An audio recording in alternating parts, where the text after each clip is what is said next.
Hello, I'm Rahul, and today I'm going to talk about one of the biggest mistakes that we all make when it comes to making new changes in our life, changes in our behavior and habits. Most of us want to change a lot of things about our life. We want to get up early in the morning, we want to get into the habit of reading, we want to learn a new skill, and the interesting thing is that some of us actually succeed in making these changes for a brief while before giving up. The thing is that eventually we all give up. Why? So let's try to find out the exact cause of this failure and fix it completely. The first thing to be understood about the lasting behavior changes that only identity-oriented changes are lasting in nature. I'll repeat it again. Only identity-oriented changes are lasting in nature. Now let's say that two people are trying to quit smoking. And when offered the cigarette, the first person says, "No, thank you. I'm trying to quit smoking." And the second person says that, "No, thank you. I do not smoke." Now there is a huge difference between these two statements. When the first person says that I'm trying to quit smoking, he or she still has an identity of a smoker. And this identity does not exist for the second person. The second person has become a non-smoker in the present moment. Smoking must have been a part of his or her former life, but in the present, he or she lives with an identity of a non-smoker.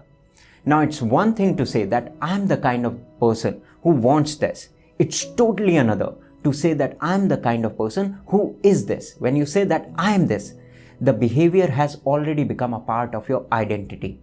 Now it will be very difficult to lose this behavior because once anything becomes a part of your identity, you fight tooth and nail to retain it. Now, how will any behavior become a part of your identity? It's very simple. There is no rocket science to it. By repeating the behavior. Why? Because your identity emerges out of repeated behavior. I'll repeat it again. Your identity emerges out of repeated behavior. If you like to have a particular style of breakfast, let's say oatmeal and fresh juice, every single day, and you have been having this breakfast for last 10 years, now your brain has gathered enough evidence that you are the kind of person who likes to have oatmeal and the fruit juice in the morning. The more you repeat the behavior, the more the brain gathers the evidence to build your identity. So the key is to repeat the behavior for sufficient amount of time so that it reaches to the deepest core of your being, so that it becomes a part of your identity. And this is where we actually fail. We fail to repeat a new behavior for sufficient amount of time. We fail to make it a part of our identity. How? By setting our goals and benchmarks too high. When it comes to getting into the habit of reading, we set the goal of reading 3 or 4 books in a month. When it comes to learning a new skill like playing a musical instrument, we set the goal of playing a particular piece of song in just 1 month. Now these are two difficult goals, and difficult goals demand enormous amount of effort. And the basic tendency of the human mind is to be repulsive towards anything that is difficult, anything that requires enormous amount of effort. And initially, because of the motivation, you might stick to the new behavior change for a brief period of time. But eventually all motivation, all inspiration just fizzles away. Remember, motivation is only needed to do a thing that is difficult. If a thing is easy and doable, you just do it. You don't have to boost yourself to do it. Once we acknowledge that we don't stick to the new behavior change because we make it very difficult, we can actually fix it by making it easy. So instead of setting the goal of reading 3 or 4 books in a month, just set the goal of reading for 10 minutes every single day. Anyone can read for 10 minutes a day, even if he or she actually hates reading. The goal is to build your identity as a reader. And how will you build your identity? By reading every single day for just 10 minutes. Remember, your identity emerges out of the repeated behavior. And gradually you will realize that once this shift in the identity happens, these 10 minutes will turn into 20 minutes, then into 30 minutes, and the whole thing will become effortless. Right now you look at a person who's reading for an hour every single day as someone who's working really hard. You look at a person who practices her musical instrument for hours every single day as someone who is really practicing hard.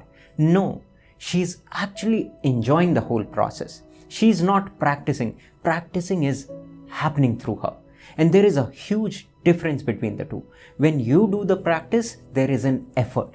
And when the practice happens through you, there is an effortlessness. So the goal is to move from effort to effortlessness.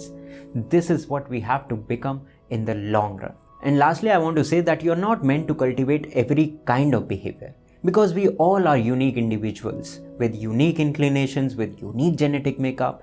So after repeating a behavior for a sufficient amount of time, if you still find that you don't like that new change or new behavior, just don't stick to it. Just don't put pressure on yourself, because maybe you're not meant for this particular behavior. Just give it up and look for something else. But be honest in this review. Most of the times you will find that there will be this small inner voice in you that resists the new behavior change. So make sure that this inner voice of resistance is not there. There is this true call within you which is saying that this behavior is not meant for me and I don't intend to pursue it. The call should be taken from the heart, because without love, even if you succeed in making the new behavior change, it's futile. Without love, everything is just dull and boring. Without love, everything loses meaning.